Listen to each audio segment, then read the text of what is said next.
Hey dudes, welcome to Splat from the Past, the only 80s themed horror sci-fi show where things can get totally radical. Now today, I will be interviewing Julie Breithaupt, who is the other half of Fantasy Bedtime Hour. You may remember a couple of weeks ago, or almost a month ago now, where I interviewed Heather Lee Stanky, the other half of Fantasy Bedtime Hour. But today, I will be interviewing the brainchild behind the whole series. And I'm pretty excited. This is going to be pretty fun. You know, they're both really fun, free-spirited, open-minded chicks. And I can't wait. It's going to be pretty radical, I have to say. So yeah, here's my interview with Julie Breithaupt. Hey, is this Tommy? Yeah, hey Julie, welcome to the show. Hey, thank you. How are you? I'm doing well. How about yourself? Oh, I'm like a schoolgirl right now. I'm just excited to have the other half of Fantasy Bedtime Hour on the show after having Heather Lee on a month ago. That's awesome. Yeah, we were super excited when Heather Lee texted us saying she was going to be on this show. My pleasure. Where are you from originally, and did you know at an early age you wanted to be in front of the camera? Did I know at an early age I wanted to be what? In front of the camera. Well, I'm originally from Salem, Oregon. Heather Lee and I crossed paths when we went to college in Eugene, Oregon. And no, not really. I guess I've always kind of, had a flair for like doing like little productions and things like that with my friends. But I certainly wasn't like, I have to make a obscure cable access TV show regarding a fantasy novel. But I don't know. Like many things, I suppose that I've done, I have to do it if I'm compelled to do something that I can't not do. And this has been one of those projects that I kind of had to do. It's amazing. What did you want to be growing up? I wanted to be growing up, I wanted to be a veterinarian. I used to skate around my neighborhood and I played bug doctor. Yeah. So yeah, I would rescue dying worms by cutting them in half, and one half would live, and grasshoppers, and that kind of stuff. I don't know. I think I never really had a path. This is the career choice or thing that I have to be. I think I just fell into careers and jobs for most of my life. Yeah. So did you both major in veterinary when you both met? No, that was just a short-lived aspiration of mine. Actually, Heather Lee and I are actually kind of similar characters in this way. I don't think we were ever career-driven so much in college, but we both were taking psychology.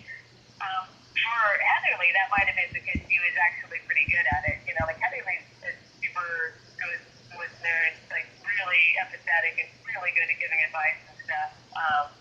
I think I'm a pretty good listener too, actually, but I chose psychology in college ultimately just because I couldn't think of what else to do, and I was pretty pragmatic about it. I chose it because it had the most points already towards me being able to graduate in something, but I never thought I would become a psychologist. I thought I'd just wing it when I got out of school, and I did. I moved to San Francisco and winged it, and luckily when I came to San Francisco, it was kind of right in the late 90s, right before the tech boom was happening, so I just kind of fell into technology and .com stuff, and that's what I do today. I'm a software engineer. Oh, cool. Yeah, I knew from an early age that I wanted to perform, and I just didn't have the confidence to do it until after I had my car accident 3 years ago. Oh, I didn't know about that. I actually was cyber stalking you a little bit in preparation for this. I've seen some of your stand-ups for sure. I also came across another Tommy Kovac that may or may not be used to do comics. Which comics? I can't remember, look like there was two hits I got for Tommy Kovac, and one of them was somebody that has sort of these gothic type comic strip things. I'm not sure whether that's that is not me. Okay, I kind of thought not, but what happened in your accident? Just got hit by a car when I was with an ex-friend of mine. We were coming back from San Francisco drunk one night, and I fell asleep in the car. He fell asleep at the wheel, and we ended up in the middle of the highway, and a car collided with ours, while we were out of the car and everything. It was just a mess. Oh, when you were out of the car? Yeah. Oh my gosh, that was just 3 years ago? Yeah. Jesus. Have you been performing since then? Oh yeah, of course. Any damage to you? Are you walking around okay? Are you? Well, I broke my leg in 7 places. I had my sternum crushed. I had a heart attack. I had gallstones. Several things happened to me. I mean, it was a mess. And, I was in a coma for 30 days. Oh, honey, I'm so sorry to hear that. That's horrifying. Yeah. And it kind of changed your life. Oh yeah. Oh yeah. I mean, before I decided to pursue comedy full time and just entertainment in general in full time, I was just working retail and working security and getting high blood pressure from dealing with all the stress, from all the assholes that you run into out there, And this is just much better for me, I think. Are you saying that the YouTube that I found online of you doing comedy, that was only from 3 years ago? Which one in particular did you see? I saw one at Raised or something like that. And, oh yeah. I was just kind of going through the hits that I first got. So you did comedy before the accident too, right? Oh yeah. I've been doing it 12 years, but it was just a hobby before. And now you're full-time pursuing it. Full-time pursuing it. I don't get booked in the clubs as much. It's very competitive, and I don't have a whole lot of movie and TV credits because that's what they look for nowadays. That's good. That's awesome. That's good for you. I mean, it's interesting. I'm taking a kind of, I call it ridiculous erotic kind of dance class. So I've been in this dance troupe for about the last 6 years called Execute. What I've noticed about this is it's run in the city by this fabulous gay man, Darcy Jollinger, who does, he's pretty well known for a lot of drag up here. There's this whole drag scene happening in San Francisco. He's also one of the co-owners of the Oasis nightclub, drag club up here. He started this dance, community pretty much, where I didn't really know anything about dancing, but it's not that kind of dance. It's sort of like you'll deconstruct a Britney Spears or some sprints or something like that, and that'll be the routine that you work on for the month. But then there's lots of opportunities, to perform. So subsequently, I've been doing a lot of performing out at like Peaches Curry shows and drag shows around town, and I've really gotten into that community. But what I was tying this back into is one of the things that I've found is people will take this dance class, and after about a year or so, discover sort of their authentic creative artist self, and more than one person has basically been like, I hate my job, I hate what I'm doing, and it's kind of changed their lives, and they this full-time pursuit, whole other career path, whole other things. It just kind of is a shift in priorities, and like I'm sorry that the thing that shifted your priorities was this horrible accident, but I just sometimes feel like sometimes these life events come out and they touch you for a reason, and they get you back on track, because it's quite possible we just have this one life. You might as well be focusing your time on what's really important. Yeah, I truly agree with you on that. I mean, I don't look at it as a bad experience in terms of where I am now, I mean, it was pretty bad, and I did suffer a lot of pain for a long time, but it's been just amazing, and so many people are proud of me, especially my mother, I'll tell you. Did it give you new material?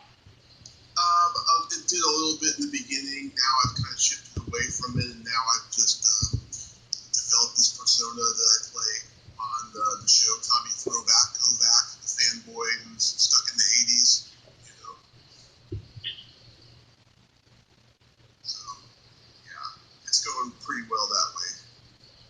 That's awesome. So you met Heatherly in college, and you both hit it off right away? We did. I don't know, like, it's interesting, and you may have had this experience too, being a creative type, or maybe not. It may be unique, I'm not sure, but for me, I feel like Heatherly and I are each other's muses in a lot of ways, and it's been that way since college. Like, we're kind of different people, and as we've gotten older, we're different. We're like also like super different too. Like sometimes, like the friends that I have now get back together and have friends with, the people I've known since college, like Jen and Heatherly. And I think somebody commented once, like, God, you guys are all so different. Like, would you guys be friends now? And they're still like my best friends. They're still like my family. And I think sometimes the connections that you make, early on are these just impactful family type friendships. Like, we're so sick. But like with Heatherly, like, I just feel like we just kind of kindred soulmate soul thing. We lived together off campus for many years, and then when we moved to San Francisco, we lived together again in San Francisco. In fact, like, our house was just like one of the most creative households because we just sort of rip off each other, and we crack each other up constantly just with the way that we think about things. And it's neat to be able to go into a creative endeavor with somebody else, because I find that it just fast tracks the creative process. Like, I could sit here and I could crack myself up and I could have, thoughts about a movie or this or that I want to do, and, and write it down because I want to be the sole author of these things. But I found that every truly funny thing that I've ever created has been because I'm working off with somebody else. We each bring something to the table, and it comes a lot faster that way too. You two always reminded me of Kathy Najimy and Mo Gaffney when they used to do those two-woman shows on HBO back in the 90s.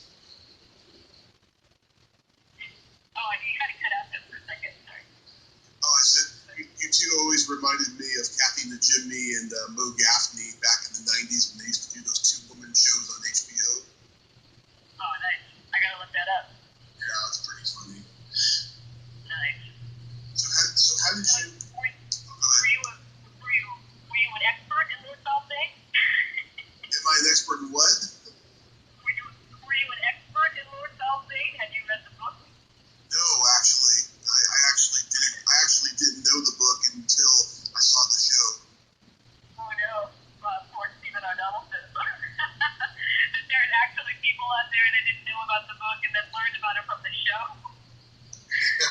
The misimpression you must have. Well, no, let me tell you, I graduated from high school in 2001, and I watched a lot of cable access until like early in the morning for like 5 years straight. And you're a target audience, yeah. Yeah, and I remember the first time I tuned in, I was like, wow, two of my favorite type of women in bed together, and I was hoping something nasty was going to happen. You're exactly our target audience. So when we first conceived this, I'm not sure if Heatherly kind of told you like the conception of the fantasy bedtime cover. She told me some of it. Actually, because my boyfriend at the time was a real like sci-fi fantasy reader, and this is one of his top favorite books. And once he's like, oh, you should read this book. It's really great. So as I started reading it, it's actually a really complicated book. Like, I've read sci-fi fantasy novels. This one is really kind of a complicated book with a lot of descriptive text, and I don't know, it's really hard to follow. I was having a hard time with it.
And then come to find out that it's really not what they think it is. But maybe we'll keep the interest in somebody just long enough that they will think of what it is.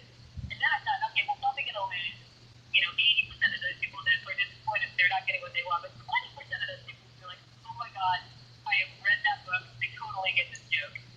And I think, like, for me, I'm a little obsessed with, like, I don't know, for most of my life, I was kind of identified with, like, outsider syndrome. Like, I never feel like I'm part of the inside. I always feel like my sense of humor is not quite what everybody else is. And I'm always seeking that 10%. I'm always just seeking to appeal to that 20 people. Yeah, I've been an outsider most of my life, and I'm just one of those guys who always feels like what's wrong with this picture. Yeah. You know what? We probably would have hung out then, because I find that the people that I did tend to become friends with were sort of like the outsiders, the dorks, or the this or the that, like not the cool, pretty unicorns. It was always, but they're not people, and they get it, they get the joke, and that's, I think, and this is what I think is interesting about you being a stand-up comedian too. Is like, it seems to me that you put yourself out there in any kind of art form. If you're a painter, if you're a singer, if you're doing this the shows like we're doing, but there's something like super vulnerable and raw about doing stand-up comedy, because you have to take this part of yourself that's going to be shocking and absurd, because that's what comedy is. It's kind of make fun of yourself in front of a bunch of people, who may or may not laugh, and that takes like some serious balls. Like, to me, I can do this in a camera setting, and yeah, we get fan mail and we get hate mail, and I actually like both of them. I think they're both kind of awesome. But I would only, maybe it's because I set the bar pretty low, but as somebody that's putting art out there, and I'm not, like it's on film, I'm willing and happy to get like that 10% that are like, I totally get this stuff and I love it. But I think it would be harder to do that in front of like a live audience. Yeah, it's very hard, I'll tell you. I mean, you never know what's going to happen. It's just very chaotic up there, I'll tell you. Do you feel like the more you do it, the more kind of defensive you get, the more you're able to just kind of flex it like a muscle? Oh, absolutely. The more you do it, the better you get. And of course, the older you get, the better you get as well. How do you feel like when you are in a crowd that's not super responsive? I just try to be as professional as possible and just keep going and do it for me instead of doing it for them because they're not responding. Because I gotta, rehearse, a better show coming up. That's awesome. That's very pro. I think I've touched on that too. It's like you kind of have to only do it for yourself. You have to kind of like be oblivious to the criticism or the praise in a way. Absolutely. I always loved the horror and sci-fi sequences on the show because I'm such a nerd. Oh, fuck yeah. That's the best part of the show. In fact, I was sort of brushing up on some of this, like, being like, okay, I have to kind of remember which episodes and blah, blah. But whenever I go back and I'm looking at these episodes, I always fast forward to the action sequences, because that's the jam. And God, we had such freaking funny, talented folks. And my cousin Steve actually played Thomas Couch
ask you if you remember this. Oh my God! I told Heather Lee this is like my favorite moment in the entire show. Yeah. You two have a guy in bed with you, and he's describing the smell of rotting flesh as smelling like ass, and you make him smell your finger.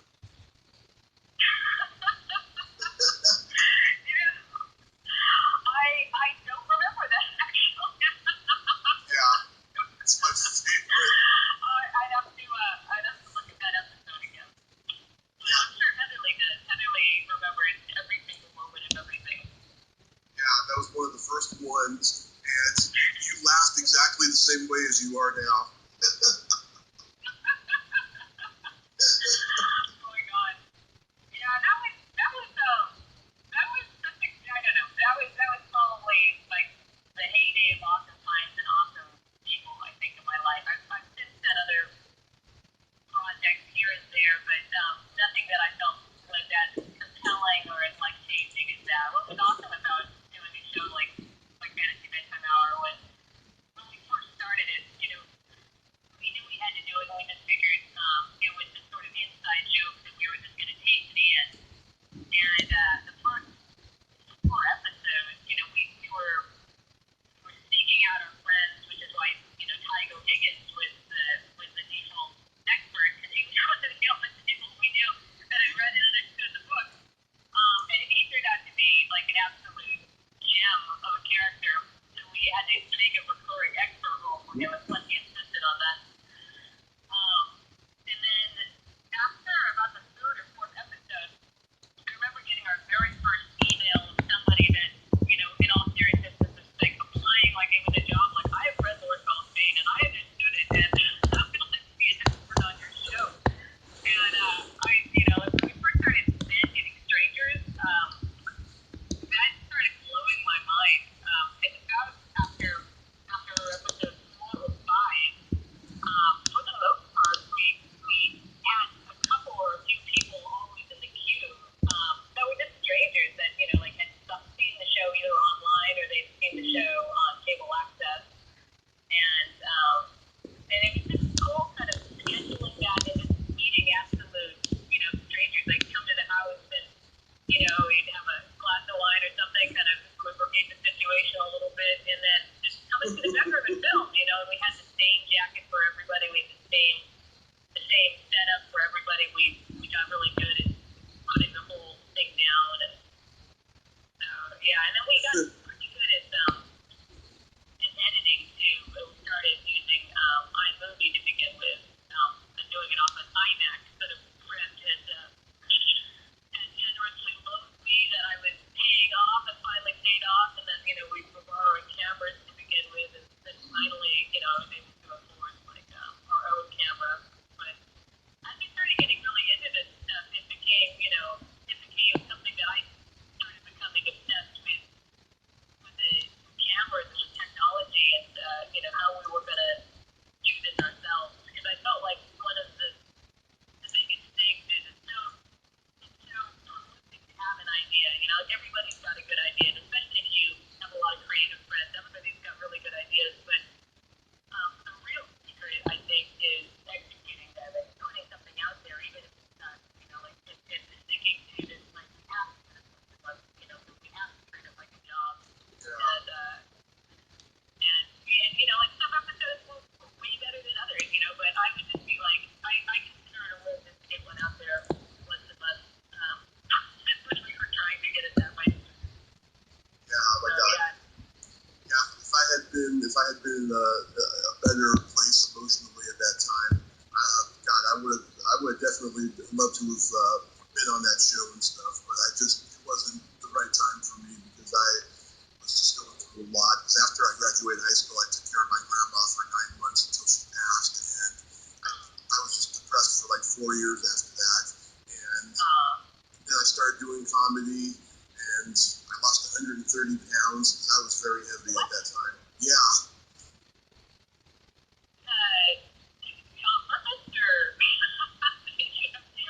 What happened? Well, I went to the doctor. My cholesterol was high, and it was attacking my heart pretty badly, and so I had to do it. And so I got a nutritionist to help me, and be 100 pounds, but it ended up being 130. And I was able to keep it off for the most part for about 3 or 4 years after that.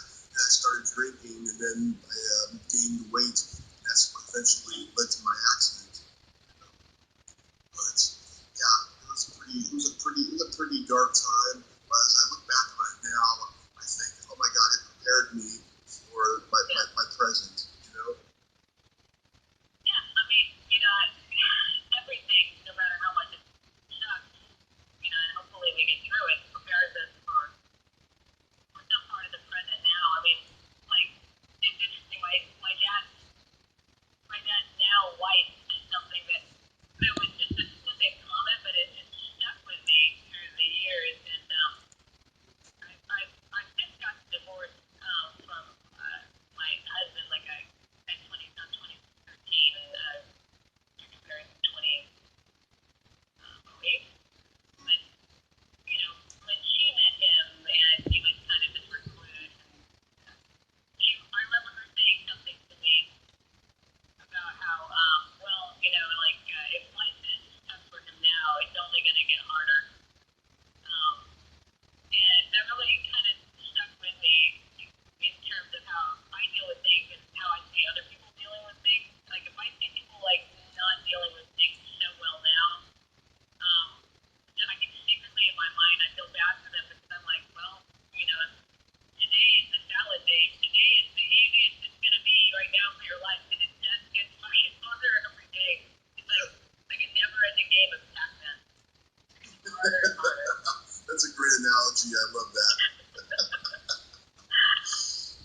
Yeah, one of my biggest regrets from that time, though, was never doing a cable access show. And it's starting to become antiquated because of online streaming. I mean. Oh, stop starting. I mean, that's what's actually very cool though now, and you're right, it's kind of nostalgic thing, because back then, you didn't have YouTube Star, you didn't have viral video. YouTube was just pretty much new too, so, if you wanted to do something like this, it was sort of this, and you had the energy to do it, because there was a lot of energy. You could put something out on cable access, and you could bypass, maybe finding an agent and all that other kind of stuff, and you could put something out online. And now it's actually kind of funny, because now anybody can put any blog on their phone. I think it's so easy to do this stuff now. But, back in the day, back in 2000, that was a lot harder to do. Yeah, I want to do a late night horror movie show, but I want it to be much different from anyone you've ever seen. I want it to be very dark and irreverent and all that stuff, because all the late night horror movie shows you've ever seen have been G-rated, and I want to do something pretty R-rated, pretty nasty, and I got no support system for it at the moment and stuff. They all think it's not going to work, it's inappropriate, it's offensive and all this. And I think you're on the right track then. Oh, I think so too. I even wrote a very funny outline of it, and I was just laughing out loud with some of the ideas I had. But, Oh my God. Wait, so is it a funny one, or is it a... Oh yeah, it's very funny. Yeah. It's like the best way to describe it. It's like a cross between Howard Stern show with Pee-wee's Playhouse and Joe Bob Briggs on Monster Vision. Okay, well, I don't know the last reference, but I think I'm getting the idea with Howard Stern. Pee-wee's Playhouse. Yeah, Joe Bob Briggs, he hosted TNT Monster Vision back in the late 90s, where he showed horror and sci-fi movies on there. Before that, he hosted on the movie channel until they changed their format and stuff. And so I combined all three of those, and I think it'll be pretty funny. I hope you do it. I mean, and now, that's the funny thing now, I think, is now it's easy enough to do, and you can literally just do it on your camera. You could actually edit it on your phone too, if you wanted a tiny screen like that. But I think on some level, because it's so easy to do,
when Chow 29 picked you guys up, I mean, did you have any censorship notes?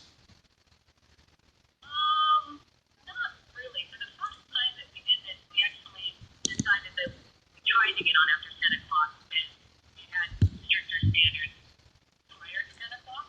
Yeah. So I remember coming to these things because it's cable access. They do it like a first come first serve. So it's like every 6 months or so you had to renew your time slot. So I remember going to this thing and you had all these different people there, and I go with like Heather Lee or Jen to renew whatever our time slot was, and everybody was vying for these time slots like 5 o'clock or 8 o'clock or 4 o'clock, and we had zero competition because we were the only one that wanted to go on at midnight. You know, we wanted that secure time slot. And then I remember as we started doing it and we'd come back every 6 months, they started recognizing us like, oh my god, we've seen your show, this is really hilarious, blah, blah. And then at one point we wanted more viewership, and so we tried to get these earlier time slots. I think the earliest we ever went on was like 8 or 9. But then it became like secondary to the online stuff. Like we started also posting online, so then the cable access part became sort of like a afterthought of posting it online too. And plus the cable access slot was a hard one too, because for a while they only accepted some certain kinds of digital camera format. It was very specific, you know, you had a very specific reel, like it had to have a 30-second intro of color bars and all that kind of stuff. I mean, it was a good learning curve, definitely, to do, but then it became a lot more freeing to do the stuff online, and we got way more viewers online. Yeah. Stephen Donaldson, he really loved the show, didn't he? Oh my god, did I really tell you that story? Yeah. That was like the best.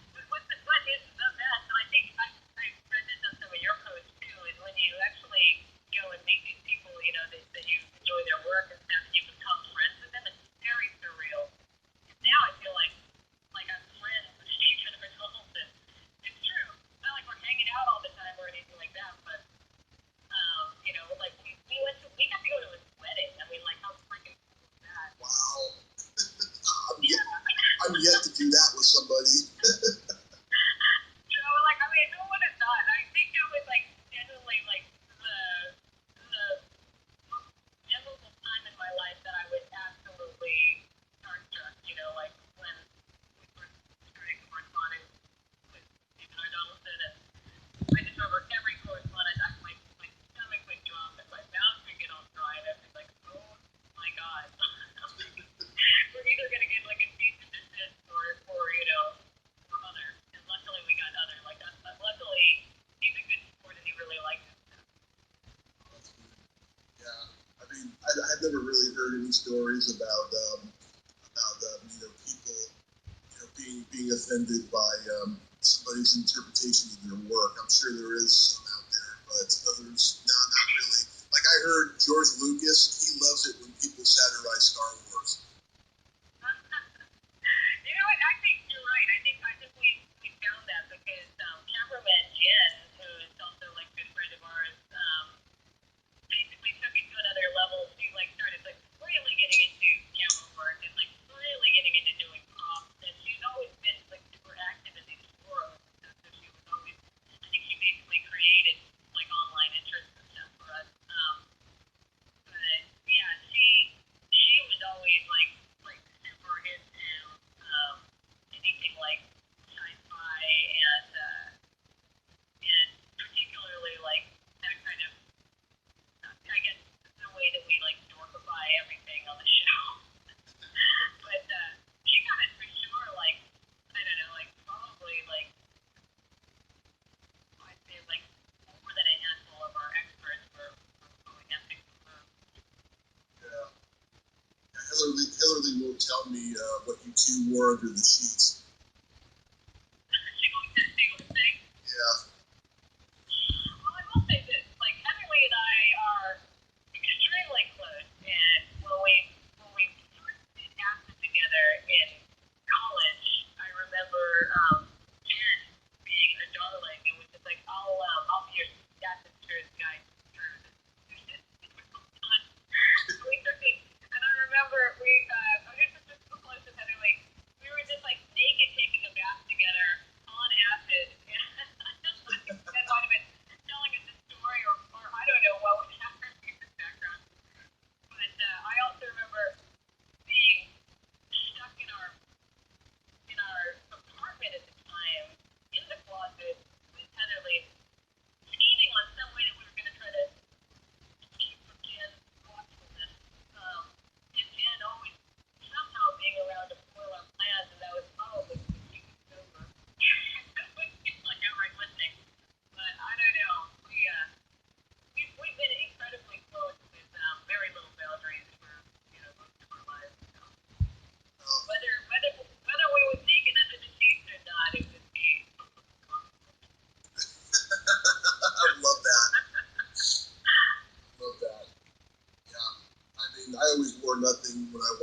you. Oh, that's nice.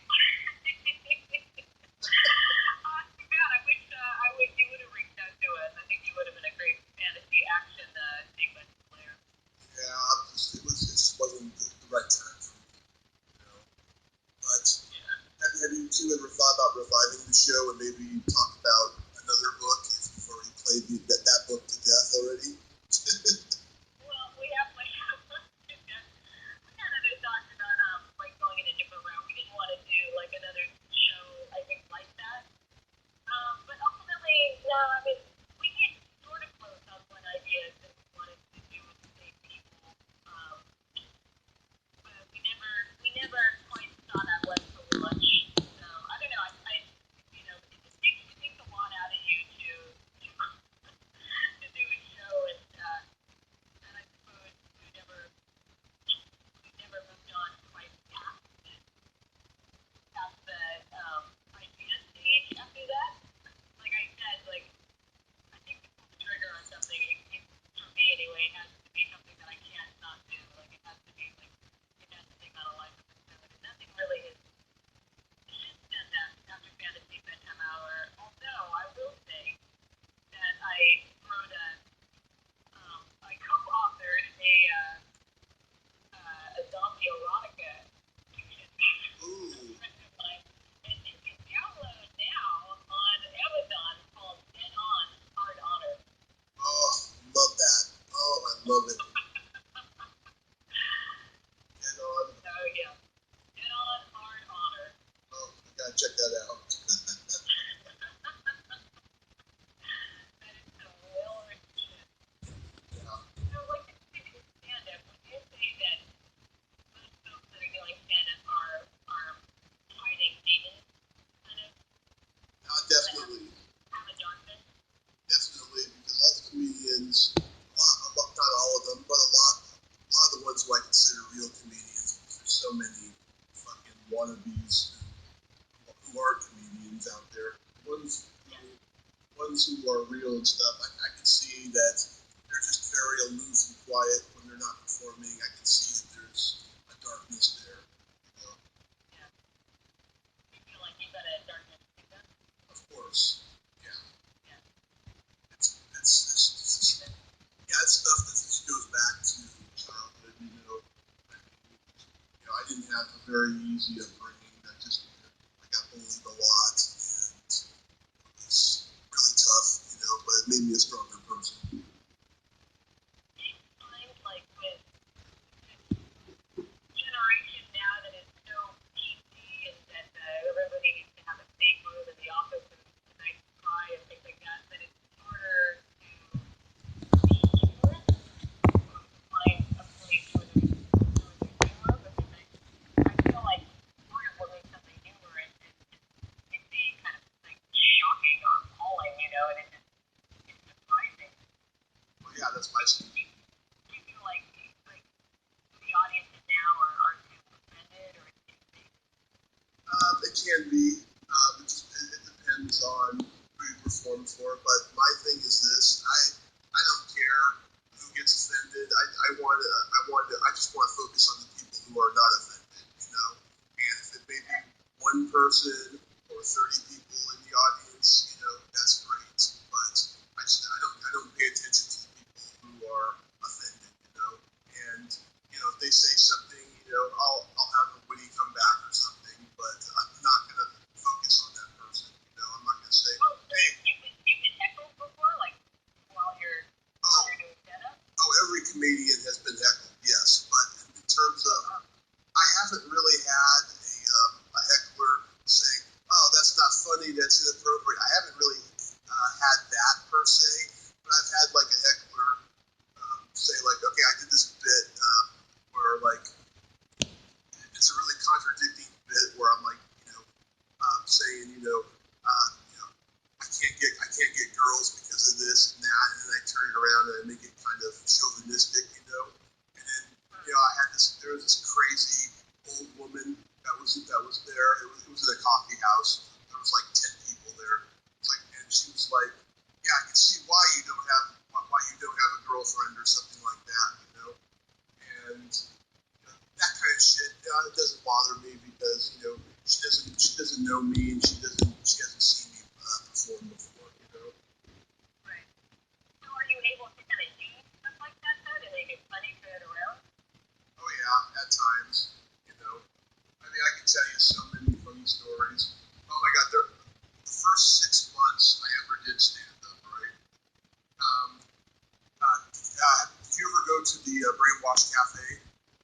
Oh, I love Brainwash, yeah. That was my stomping grounds for 2.5 years, the first 2 years that I did comedy. And there was this one night, it was a December night, energy was really weird in this place. And there was 4 people in the front row who was heckling every comedian that went up.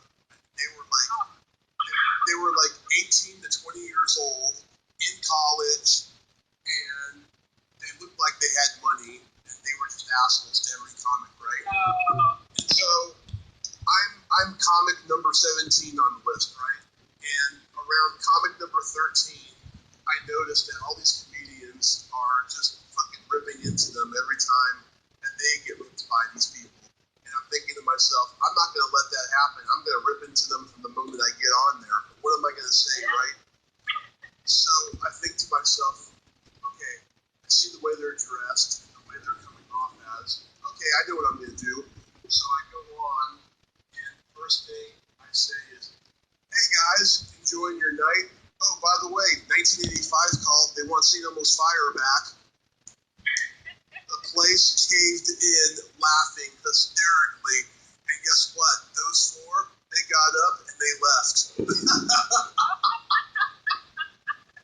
I love that. I love that.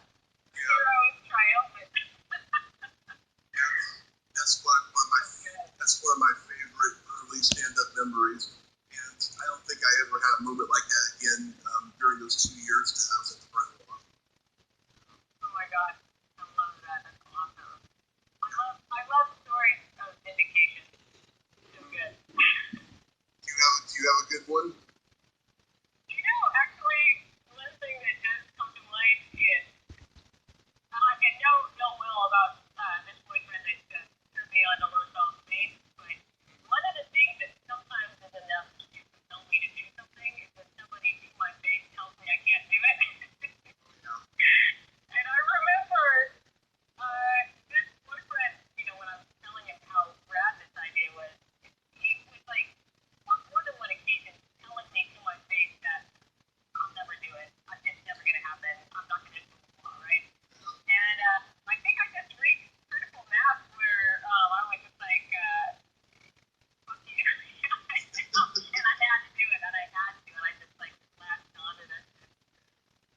And then, yeah, we broke up, but then what was really funny about this, and maybe this is sort of like a little bit of vindication, when we first got Steven Adolphus to appear, I think on the 27th episode, and shortly after that, I got an email from that boyfriend that was just like, yeah, congratulations. And at that point, I've been doing this show for like 4 years already. Yeah. You have to think I'd like a next to somebody where you're just like watching them do the thing that you said that they couldn't do, you know, for plus years, and you're like, all right, I get it, you can do it. Fine, you're right. There's a stand-up video of me. You probably saw it, where I'm in this comedy club and I'm just killing. And there's a comedian that I'm fucking enemies with. I fucking hate him. He's a fucking douchebag. Yeah, looking at nemesis. Yes. And he was in the audience that night. He was literally the only one laughing because he couldn't take the fact that I was killing because he knew me when I first started drinking, and I was just going up there being a drunk idiot, just bombing and shit. And now he sees me sober and I'm fucking killing, and I've been out of the hospital for a year. He was just fucking devastated, you know? And that just made him even more pissed. He just said even more shit about me after that, you know? But I'm just glad I got to do that. Oh, that's the best. The best is if somebody like, if somebody actually is jealous of you. Yeah. That's the best. That's the best. Yeah. Oh my God. It was just a good feeling.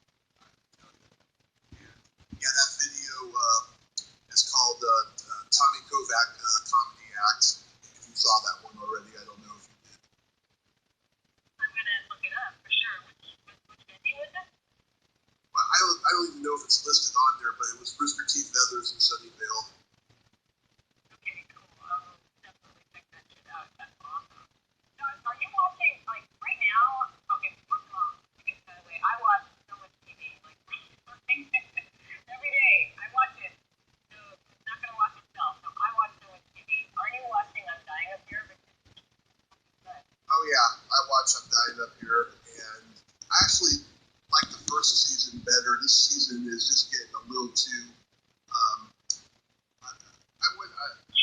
little too cliche for me, because I like in the first season they're all struggling, and now they're like trying to cope with success, you know? And it's just, I don't know, it doesn't have the same impact, I think. Yeah, that's true. That's true. I would have liked a lot of second seasons. Actually, like the second season of Westworld, I thought was shit. Not into it. First season was really good. I haven't even seen the new Westworld. I just prefer the old one so much. You know, I'm just tired of seeing reboots, you know? It seems to me like you probably watched like a lot of TV back in the day. And back in the day I did, but around 2007, when I lost all that weight, I stopped because I got a job as a bouncer at a bar, and I did a lot of partying. I was never home, and I didn't start watching TV full time again until I was in the hospital and during the recovery. And I watched a lot of stuff I saw, you know. But there's lots of shit the last 12 years I have not seen, and I'm sure eventually I'll see something I like. But just for the most part, I just see a lot of shit that's repetitive and rebooted and stuff. It's just not the same for me anymore, you know. Yeah, it's true. It's true. You have to still move through a lot of stuff. There's not a lot of really great stuff out there, and I do end up watching a lot of Netflix new shows, just trying them out. And which I think is kind of liberating, because I feel like the Netflix shows, the storyline and the production quality is never quite as good as like HBO or like AMC or Showtime or anything like that. But they're kind of like these junk food things. They just under the wire. Like you can every now and then catch a pretty okay or decent movie or like a decent series and stuff. But I like how prolific they are. Like every week there's some brand new series that I haven't heard of, or some, like some movie. I like the idea of just throwing stuff out there and seeing what sticks. Yeah. I'm a huge fan of Lifetime. I love of Lifetime. Because Lifetime has this formula. Oh my God. That's ridiculously good. Yeah. Oh. And it works. Like Heatherly, Dan, and I pretty much when we lived together for some years watched almost the entire catalog of Lifetime movies. Me too.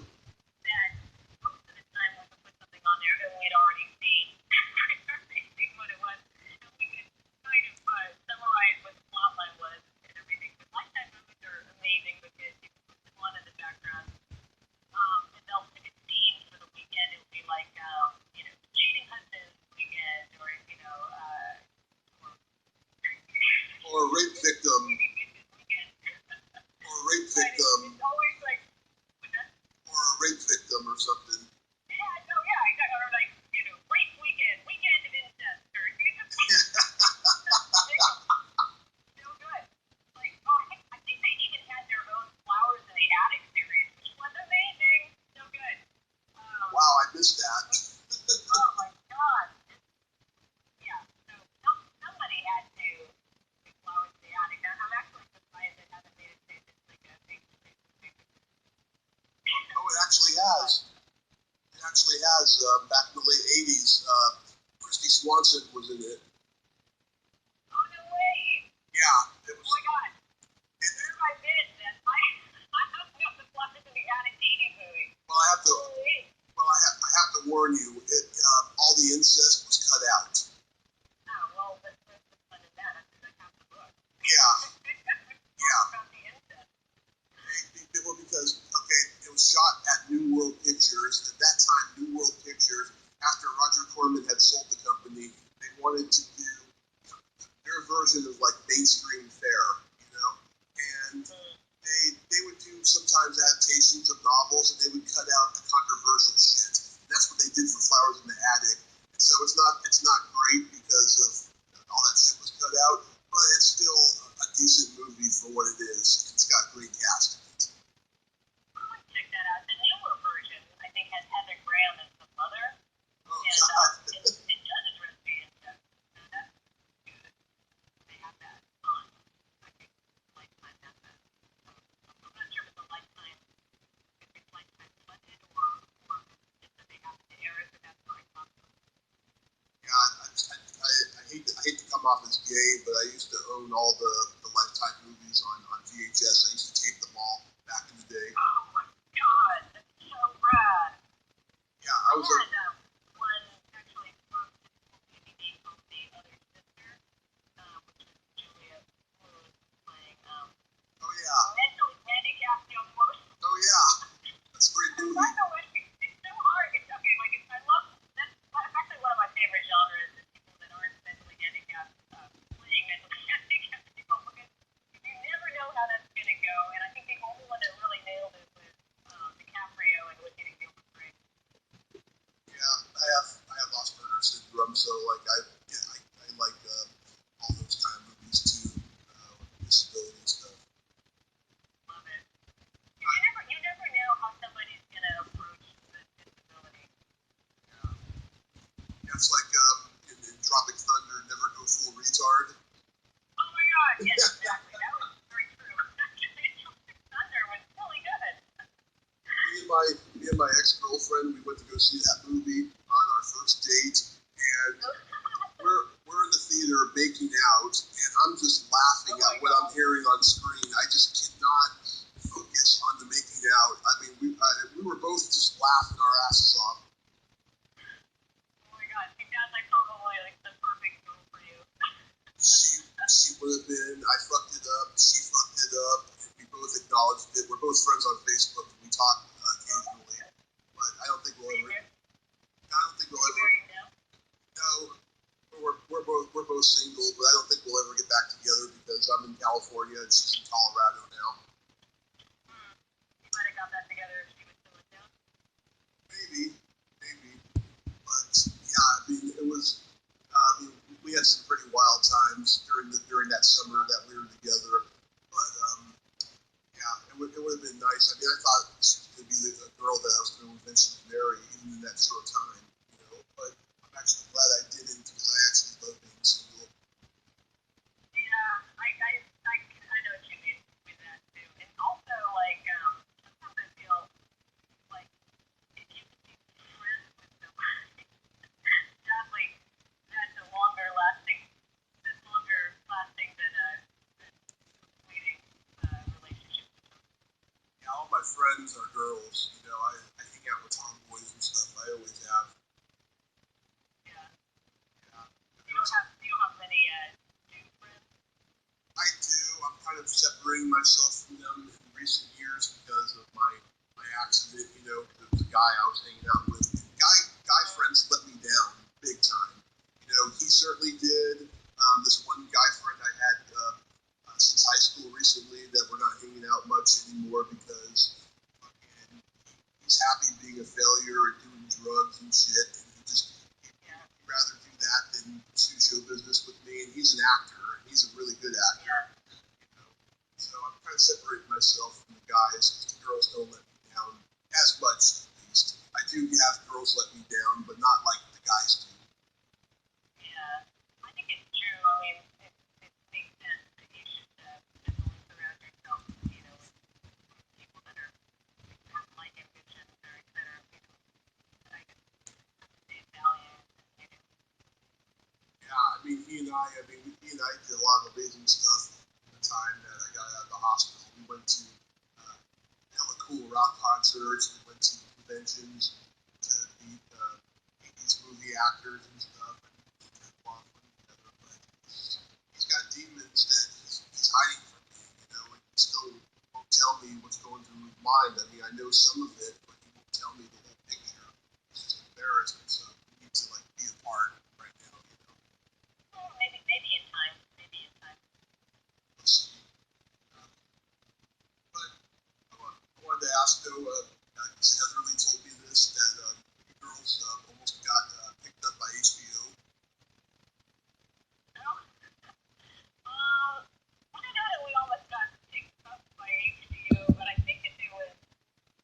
I can't remember what the. I think I did have it like that. Kind of goes through the weekend. But there was somebody I think that wrote that wanted. I can't remember like some kind of demo or something of the whatever. But nothing ever really came of that.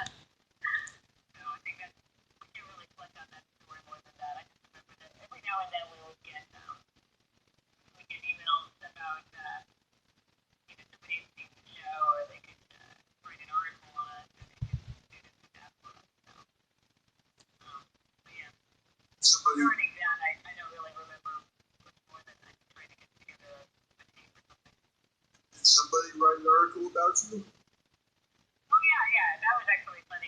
One of the people that watched our late night show was so it's SFG. So we did get a feature, which is awesome. In the on stage of SFG under like lifestyle or something like that. So that was awesome. I feel like victories like that. I feel like we have a vibe. The other one too that I really loved is one of our experts that came on. We had some amazing experts come on. One of the experts that came on was one of like the only women, I think, I could get that, maybe dark comic artist. And she, before she came on, drew this like mini comic for us, and this whole like collage of fantasy bedtime hour, like in the full-on like comic book dark horse style. It was just amazing, and we were made friends with her, which was awesome. And then another expert that came on was literally working for NASA as like a software engineer in one of the NASA programs, but before he quit his contract there, he invited us to go to, I guess, NASA Ames to do a Boeing 747 flight simulation there, like on the ground. So that was actually one of these other crazy tours that we had, people writing in or experts that we had and stuff. We actually got to go into one of these 747 flight simulators. So you go into like a cockpit that looks like the full-on cockpit of the plane, and it has all the controls. So I think we flew it into the Trans-American building, which probably would not be something they would allow you to simulate today, but I thought that was fun. Oh my God. Yeah, if I end up coming back to the Bay and doing my own show, you two can make an appearance on it. Oh yeah, absolutely. We could get to that. Yeah, that would be super. Cover us in gore and blood. It sounds like it's gonna be scary, kind of shit. That's awesome. Yeah, that would be super fun. Like Saw, yeah, that would be pretty funny. So do you still get recognized on the street? Not really. I think I look like many Asian people. So. Generally, they got recognized. I think the most, and then Steve got recognized quite a bit. Oh, actually, Mike got quite a bit of recognition as well. So occasionally we get people that recognize us. And in fact, that's how we met one of our other experts. She recognized us on the Beauty, and she was a big fan. And this was actually one of our other favorite experts. Ian Scholes and Violet, and if you listen to NPR, both of them are characters on NPR now. So I think Ian Scholes actually known by Ian Scholes. I think he does been after philosophy talk. And then I think Amy, who played his secretary Violet in the show, is like singing, operatic stuff between. So, but yeah, that was another group of people who we made friends just from being recognized and apparently having taken the same bus and lived in the same neighborhood. So that was. It's nice to be able to, like share resources like that too. Oh, absolutely. I'm surprised I never saw you two in San Francisco those first couple of years that I was doing comedy. Oh, I know. We used to go to the Punchline a lot too. So I don't know if you ever went and did that. But. No, I've never performed in the Punchline. Yeah, Punchline is actually pretty cool. I like that side because they still get a lot of non-famous acts, and they still do this thing where if you go to the Market Era Cinemas and you put your name in a jar, you win 10 free tickets to go to the Punchline. And I remember when I first went to the city, we'd always take advantage of that. We'd win the 10 free tickets, and then we'd have all our friends go to the Punchline and check out the stand-up. Yeah, the only clubs I performed in were Richard T. Feathers and Sunnyvale and the San Jose Improv, because those are a little bit more blue collar type of clubs, suburban type of clubs. The Punchline and Cops, they're more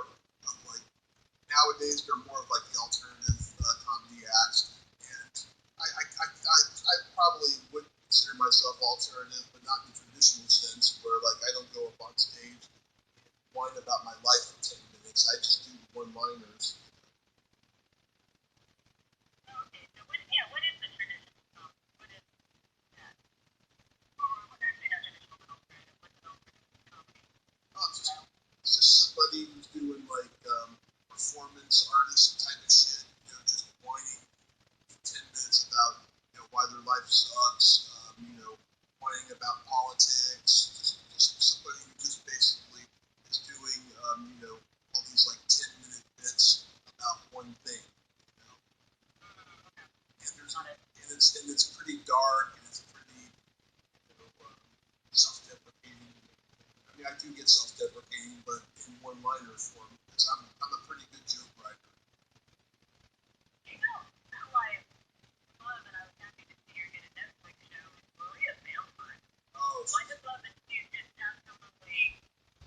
I don't even know what style of comedy that is. I would call that outsider comedy. I love that. she's semi-alternative. I mean, she's from that generation, but she does voices too, and just impressions. She's pretty funny. Check out like Tim and Eric on the show. Oh yeah, yeah, they're funny. That is some genius shit. Yeah, there's in LA at the Comedy Store. There's a show. It happens every Monday night, but they also have it online for like a podcast. It's called the Ding Dong Show. And what it is you get all these crazy, like homeless whack job people there, and they're like, trying to be funny and everything. And the host of the show, Don Barris, who's crazy in himself, but not as crazy as those people are. He's just bantering back and forth with them and just fucking with their minds and shit. He's been doing it. That almost makes me feel bad about laughing, but that's how I can feel funny. Yeah. Oh man, these people have like legitimate problems. Yeah. Yeah, and just he just banters back and forth with them and shit. And it's pretty damn funny. Yeah, it's something I truly recommend to see if you're into that. Let's see. Well, the show at the Comedy Store is called Ding Dong Show, but I think the online show, I think it's Dawn. I'll find out and I'll let you know. Yeah, let me know. That kind of sounds like I would have to do that. Yeah. But before we go, I want to tell you some jokes. Tell me some jokes. Okay. These are public domain ones. A Catholic schoolboy goes into a confession booth and he says, Father, I hate to tell you this, but I'm so embarrassed to tell you this, but I masturbate 5 times a day and it goes against everything I've learned about in Sunday school. What should I do? And he says, You are forgiven, my son. Please recite 5 Hail Marys and put some ice on that arm.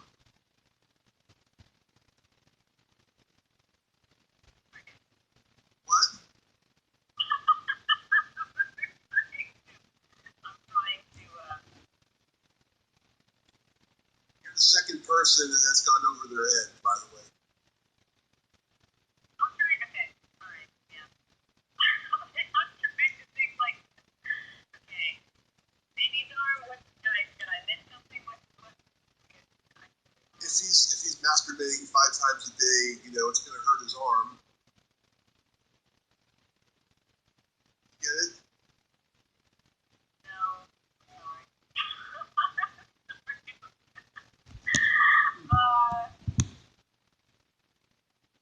So okay. Like grandpa when it's out loud. It's okay. It goes over some people's heads. But it's okay. Sorry. I'm one of those people. You know why? It's probably hit me tonight. It'll probably hit me tonight. Yeah. And then when it hits me, I'll text you. Okay. You know why cherry trees have a stinky smell? Fine. George Washington cut one. Okay. Okay, this does not represent my personal beliefs. It's just a really, really sick joke. It's pretty funny. Okay. I like the disclaimer. pedophiles are sitting on a park bench, and a 12-year-old girl walks by, and the first pedophile says, "Hey, will you look at that one?" And the second pedophile says, "Yeah, she must have been something in her day."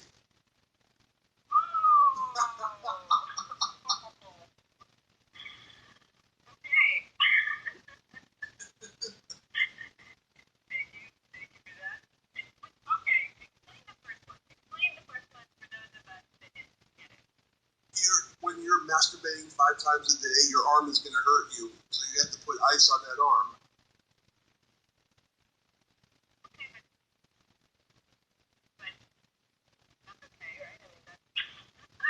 Oh yeah, I mean, you know, you're having fun, but still your arm is going to be sore. It's like you're playing baseball. Is it basically to say, like, the priest was saying, like, as you did it, use my health areas, and also because I'm concerned about you, when I saw that arm? Exactly.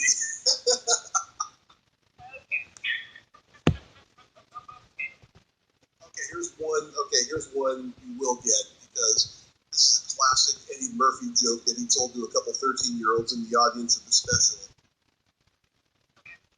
A bear and a rabbit are taking a shit in the woods, and the bear says to the rabbit, "Excuse me, sir, you have a problem with shit sticking to your fur?" The rabbit says no, so the bear wiped his ass with the rabbit.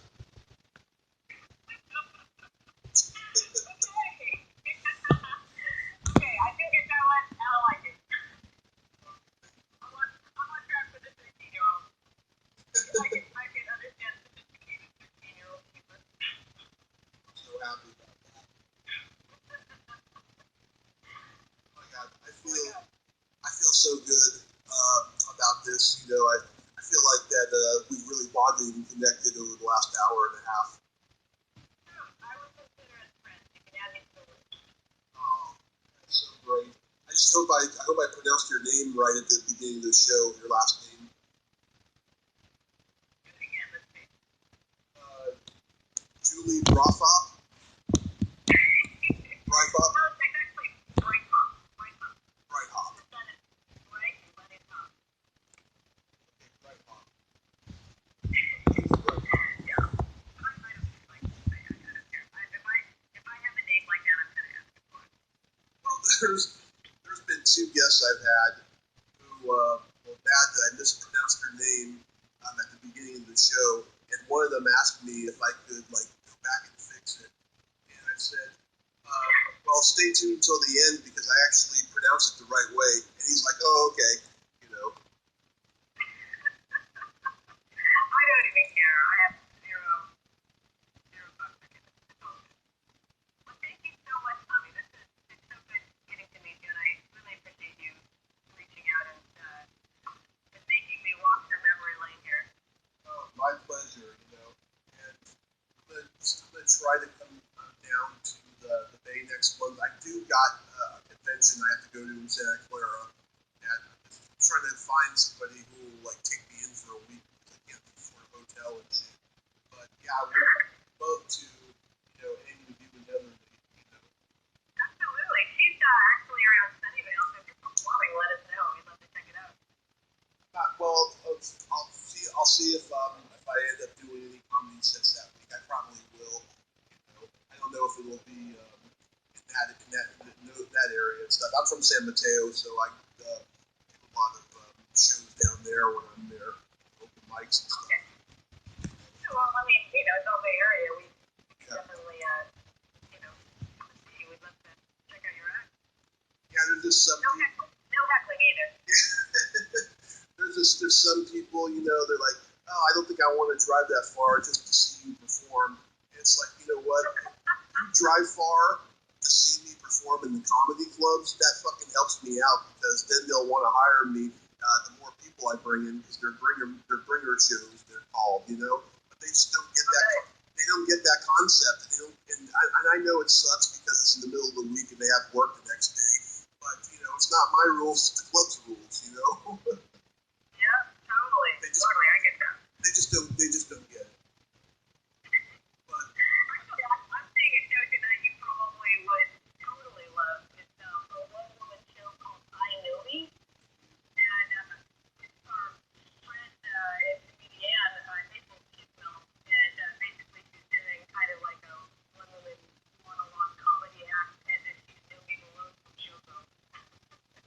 times. I love that movie. Like pretty much the best movie ever. So. Oh, yes. By the way, that show with the crazy people, it's called The Big Three. Oh, awesome! Thank you. Yes. We'll check that out. So yes. So yeah, we'll get together and hang, and I want to smell your finger. Awesome.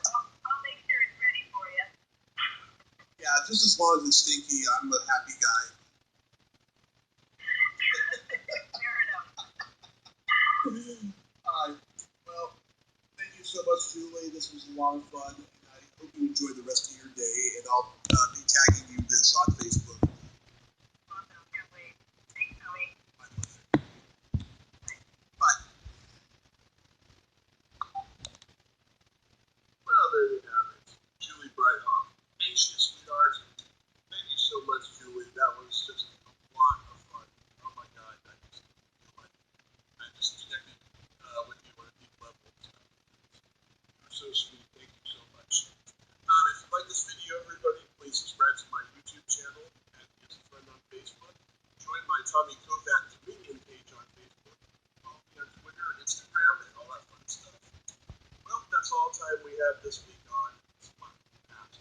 Until next time, this is Tommy Kovac saying, there's no shame